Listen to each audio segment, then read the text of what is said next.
Bienvenidos a la clase de español del profe Condorcet. Aujourd'hui, la traduction de vous en espagnol. Lorsque je veux traduire vous, je dois me poser deux questions. Qui sont les personnes auxquelles je m'adresse, adultes, famille, camarades? Et également, combien sont-elles? Une ou bien plusieurs personnes? Lorsque vous est sujet dans la phrase, j'emploie vosotros s'il s'agit de plusieurs amis, de gens que je connais bien, de la famille. Usted si c'est un adulte ou une personne que je ne connais pas ou envers qui je veux montrer du respect. Et si ces personnes sont plusieurs, je vais employer donc ustedes. Lorsqu'il s'agit de camarades de classe, par exemple, j'emploie comme sujet vosotros. Je conjugue le verbe alors à la deuxième personne du pluriel. Il s'agit en fait d'un tutoiement pluriel car tu plus tu en français donne vous.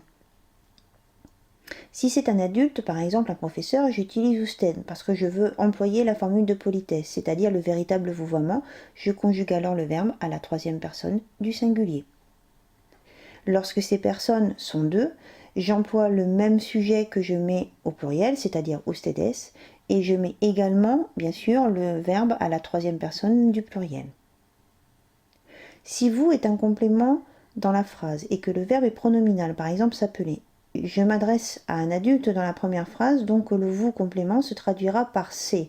Vous remarquez que dans la première phrase, le sujet reste bien usted comme vu précédemment, et dans la deuxième phrase, je mets os puisqu'il fait référence à un groupe que je tutoie.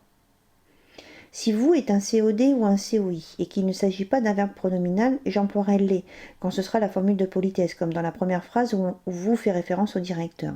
Je peux aussi employer os si le vous fait référence à la classe, sachant qu'ici, le vous en fait est le pluriel de tu.